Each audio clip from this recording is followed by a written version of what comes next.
Hey tout le monde, comment allez-vous? Aujourd'hui je suis trop contente de vous emmener avec moi une journée dans mon assiette. Je vais vous montrer en fait plusieurs petites recettes super simples à réaliser. Franchement, que vous soyez étudiant, que vous soyez débutant, ça va être super simple à reproduire. Vraiment, si vous êtes à la recherche de recettes avec un peu de soleil dans vos assiettes, vous voyez, quand les beaux jours arrivent, on a envie de tester de nouvelles choses. Bon, je pense que cette vidéo va pouvoir vous intéresser. Donc je vous laisse maintenant avec les images et on se retrouve juste après. Je commence la journée avec mon petit déjeuner. Alors là, c'est une recette que je prépare la veille. Elle est à base de flocons d'avoine, il y a plus ou moins 50 grammes. J'ajoute une cuillère à soupe de sucre stevia et une cuillère à café, pardon, et du lait d'amande que j'ajoute par-dessus. Alors c'est une mixture, un mélange que je mets au réfrigérateur toute la nuit. Comme ça, je l'emporte le lendemain matin pour aller travailler parce que quand je me réveille, j'ai jamais faim. Donc je l'emporte au travail. Ensuite, j'ajoute parfois du muesli au chocolat noir. Je prends plus ou moins tous les matins un fruit et là j'avais fait un petit gâteau au chocolat sans matière grasse, sans sucre. Je vous mettrai la recette au moment du goûter de la journée. On passe ensuite au repas du midi, donc on dit le dîner chez moi. Pour ça, je vais prendre 100 g de pesto, 100 g de tomates cerises, plus ou moins 80 g de mozzarella et je vais prendre également du basilic, du sel, une pâte à pizza et de l'huile d'olive. Je vais commencer par mélanger les tomates cerises avec la mozzarella. Donc la mozzarella, on va mélanger le tout. On ajoute ensuite une cuillère à café d'huile d'olive, on met du sel et du basilic. Ça c'est vraiment comme vous le souhaitez. Moi par exemple j'aime beaucoup le basilic, donc je n'hésite pas, je dose. Pendant ce temps-là, n'oubliez pas d'aller préchauffer le four à 180 degrés. Et n'oubliez pas également de sortir la pâte à pizza bien avant pour qu'elle soit beaucoup plus maniable, je vais dire. Avec un emporte-pièce, je vais venir faire des petits ronds dans la pâte. Et ensuite, je vais venir les mettre en fait dans cet emporte-pièce, dans ce machin là. Je vais mettre le pesto et ensuite j'ajoute les mozzarella et les tomates, enfin le petit mélange qu'on a fait, par-dessus. Ensuite, eh bien, je referme la pâte à pizza comme ça en forme de rond. Ben voilà, ça fait un petit chausson. Si vous n'avez pas d'emporte-pièce, vous pouvez très bien faire ça à la main, même si ce n'est pas waouh, qu'est-ce qu'on s'en fiche, au final c'est bon dans la bouche et c'est le principal. Donc voilà, par exemple, celui-ci je l'ai fait à la main pour vous montrer. Quand je le replie, en fait, je prends ma fourchette pour faire les bords. Ça dégouline, mais c'est rien, vous allez voir, c'est délicieux à la fin. Donc une fois que c'est fait, je vous invite à les enfourner pendant 15 minutes à 180 degrés au four et voilà, c'est délicieux.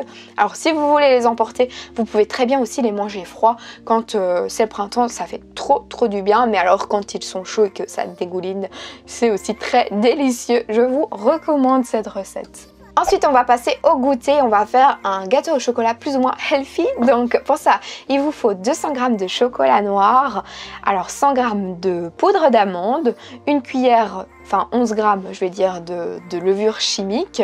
Ensuite, vous avez besoin de 20 g de sucre stevia, 2 œufs. Et je pense qu'on est bon, on va pouvoir commencer la recette. Ah oui, n'oublions pas la compote qui remplace le beurre. Donc pour ça, vous avez besoin d'une compote de plus ou moins 90 g de compote sans sucre ajouté, bien sûr. On commence par faire fondre le chocolat au micro-ondes ou au bain-marie, c'est comme vous le souhaitez. Et pendant ce temps-là, on commence la petite préparation. Donc je casse 2 œufs, j'ajoute le sucre stevia, ensuite j'ajoute la poudre d'amande. C'est vraiment... ça donne un goût trop bon, la poudre d'amande, j'adore trop. Donc je mélange le tout. Ensuite j'ajoute le sachet de levure chimique. Et j'ajoute ma petite compote de pommes. Alors vous faites comme vous le souhaitez, hein. Vous pouvez prendre une compote de pommes rien qu'avec des pommes. Moi par exemple, c'est à base de fraises, de pommes et de bananes. Et c'est tout aussi délicieux, ça n'ajoute pas non plus un goût trop bizarre. Une fois que le chocolat est fondu, je vous invite à aller l'ajouter dans la préparation. Vous mélangez le tout. Et ensuite, on va l'enfourner du coup. Alors j'ai peut-être oublié de le mentionner, mais il fallait préchauffer le four encore une fois à 180 degrés. Donc là, vous le mettez dans un moule et vous laissez plus ou moins pendant 30 minutes au four à 180 degrés, ce petit gâteau. Une fois qu'il est prêt, eh bien, vous m'en direz des nouvelles. Moi, j'aime bien couper plein de petits morceaux, pas des trop gros. Comme ça, dès que j'ai une petite faim, eh bien, je vais vers ce genre de petit gâteau que j'ai préparé. Je peux le conserver plus ou moins 4-5 jours dans un Tupperware à la maison. Il reste vraiment top, pas sec, etc. Donc vraiment, je vous recommande cette recette si vous avez envie de petits gâteaux au chocolat de temps en temps pour vous faire plaisir, mais sans manger n'importe quoi. Et je termine du coup avec le repas du soir, le souper comme on dit chez nous. Donc pour ça, je vais utiliser plus ou moins une tomate coupée en petits morceaux.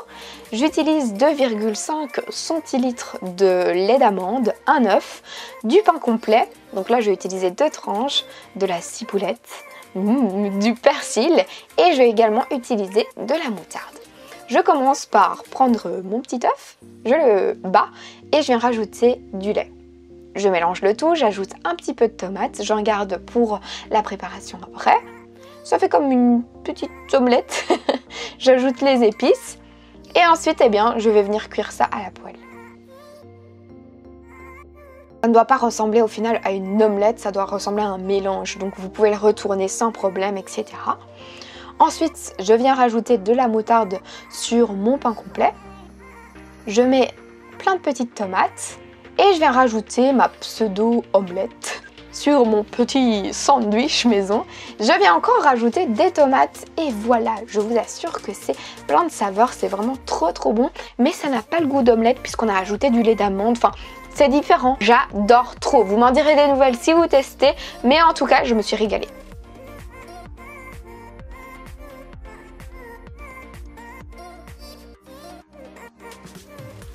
Et bien écoutez, j'espère sincèrement que cette vidéo vous a plu. Moi ça a été un réel plaisir, je me suis régalée à vrai dire. J'espère que vous vous êtes régalés visuellement parlant. Et si vous réalisez les recettes, n'hésitez surtout pas à m'envoyer des photos, ça me fait toujours plaisir de voir quand vous reproduisez ce que je vous présente. Moi je vous fais plein de gros bisous et je vous dis à la prochaine du coup. Mouah.